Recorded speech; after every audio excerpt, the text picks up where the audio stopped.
Being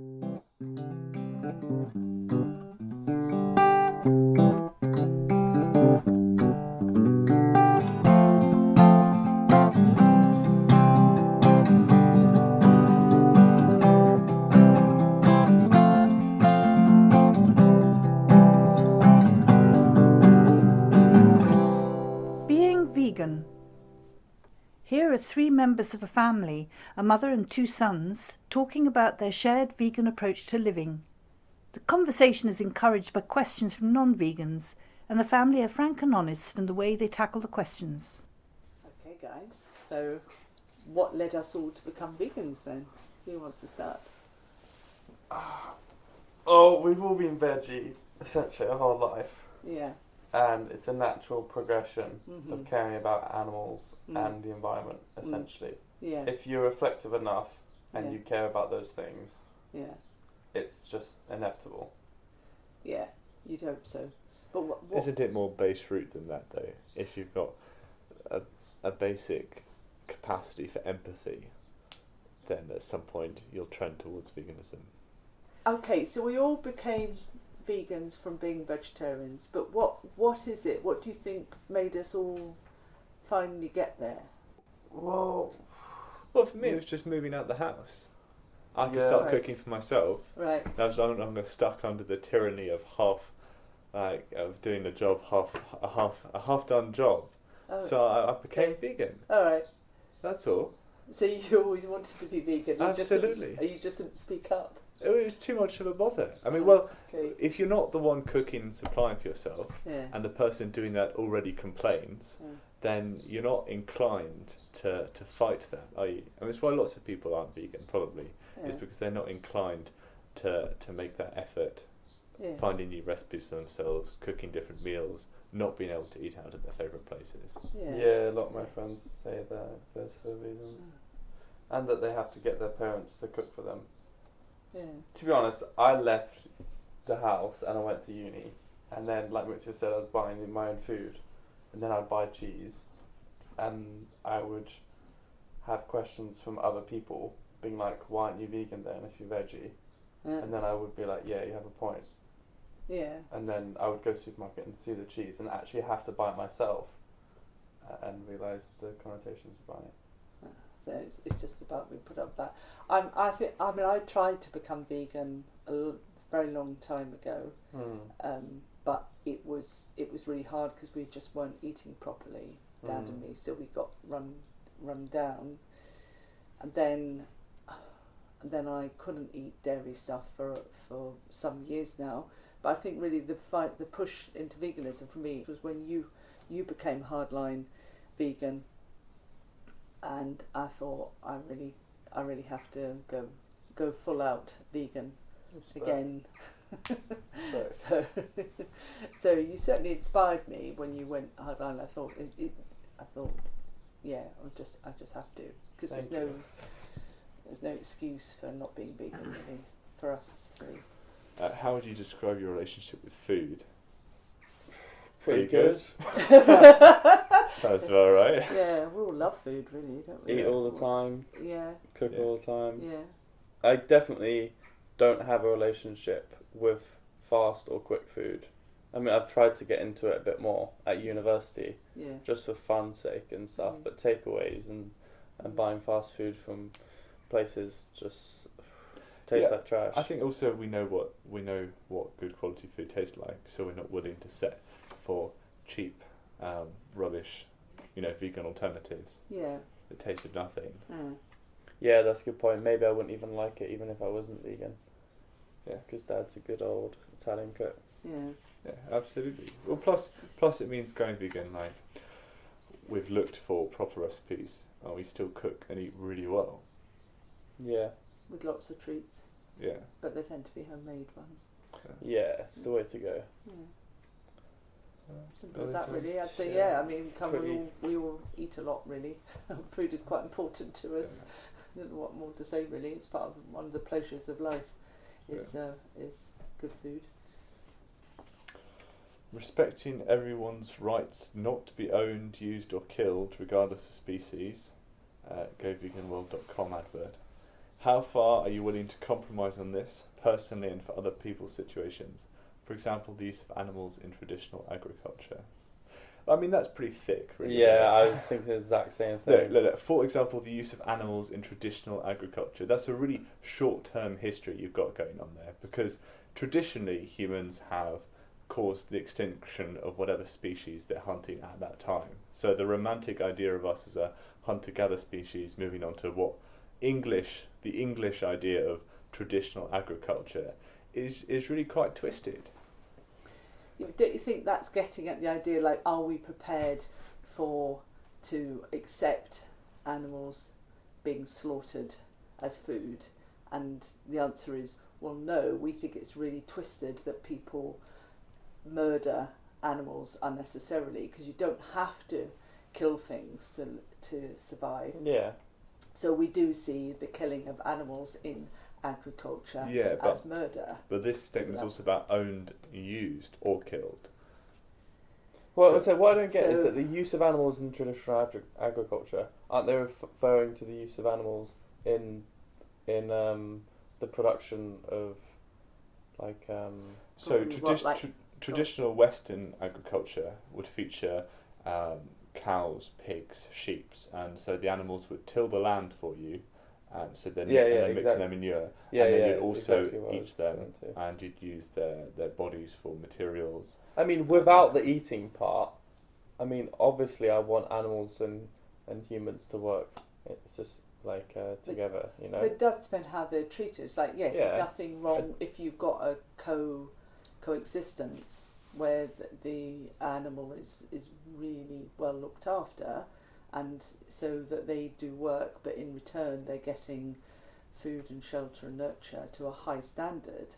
Personally, I don't see anything wrong with that. Me neither. I like it. Yeah, although on the contrary, obviously some vegans feel that no animal should be exploited, which that is just some people having the wrong view. They've lost the view. They've completely lost the core value of being vegan. They're just attached to being vegan for a different reason, or they're just thick. Well, come on, for a lot of vegans, it's about causing the least amount of suffering to animals. Yeah, so the question is this does this action cause suffering? No. That's you've just projected that. Yeah. Our reason for being vegan is a question of how do you cause the least amount of suffering in your existence. Like, it's a general question, but for other people, they follow blindly a kind of no animal produce, no animal products. I agree, but they would still argue that they're trying to cause the least amount of suffering. I'm saying personally, I don't hold it like that. So if you have horses and you ride them or whatever, if you're looking after them, for me that's okay. I don't see that you're causing the animal suffering, whereas I know that some people do see that as enslavement of the horse, and I don't agree with that. You develop a relationship with the horse. Yeah, that's what I don't get, exactly. And they like that as well. Yeah, I agree with you, sweetie. Like I think if you believe pets. that, then surely you've never had a relationship with that sort of animal. I don't to be able to say that.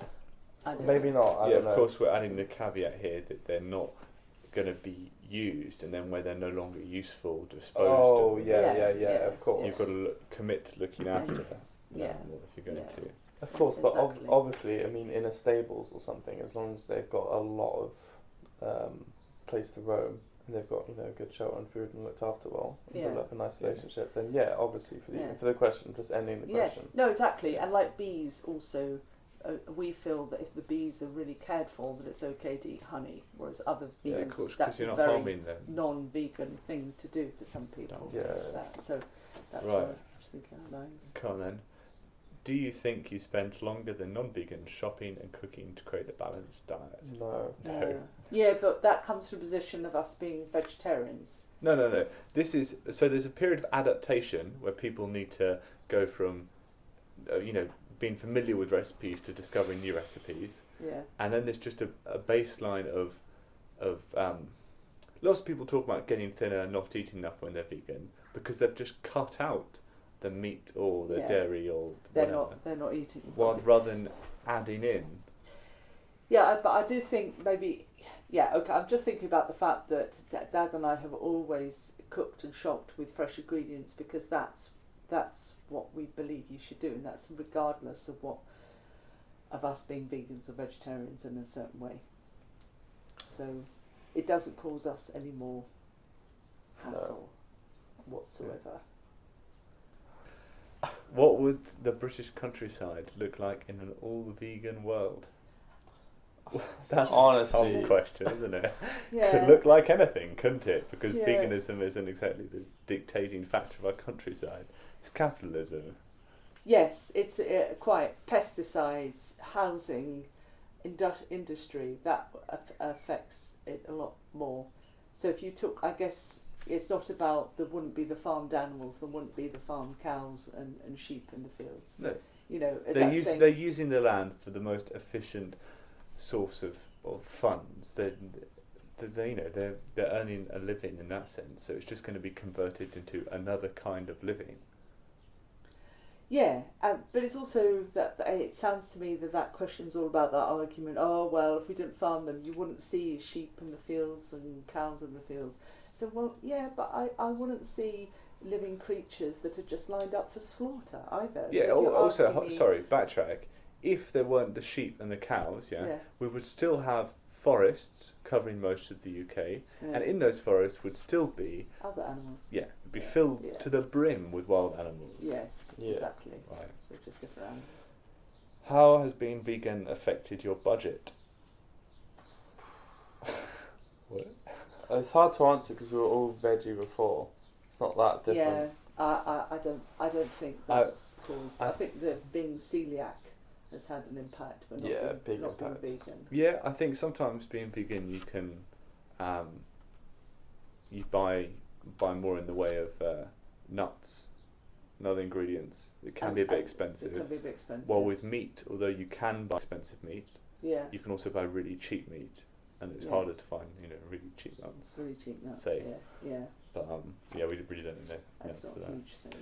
Since becoming vegan, is there anything that you miss? No. Oh, I don't know. No. Really? No, because when you're vegan, you don't think of the things in the same way. Like, oh, I miss eating cheese. No, because you associate that with the pain of an animal, and therefore you don't want to have it anymore. Yeah, exactly. You just think what's caused. You don't want to have a cheat day. The cheese or the milk. So no, I don't miss anything. I agree entirely with the sentiment. If I think about eating cheese, say, I don't want to. It makes me feel uncomfortable. But if I think about a memory, like a positive memory of really enjoying a dessert that had lots of milk and milk and cream in it or something, then that memory stirs good emotions. So I'd want to eat the dessert again in that context. Yeah. But given a plate, I'm not attracted to eating dairy or cheese anymore. So in that sense, I don't miss it. I mean, vegan alternatives have really upped their game. Lots of people are making really excellent vegan desserts. But I think it's more like you said about nostalgia. I know occasionally, like if we watch it's more for me. It's about Italy, and I kind of think all of the patisserie, Italian patisserie, which is made with dairy, and I see that, I think, oh, I'll never be able to eat that again. Yeah. But as you said, if I was given some on the plate, I wouldn't touch it. Since you became vegan, have you noticed any changes in your body? Superpowers? Superpowers, if only. Nah. I lost a bit of weight at uni after going veggie to vegan because of the amount of cheese I ate. Yeah.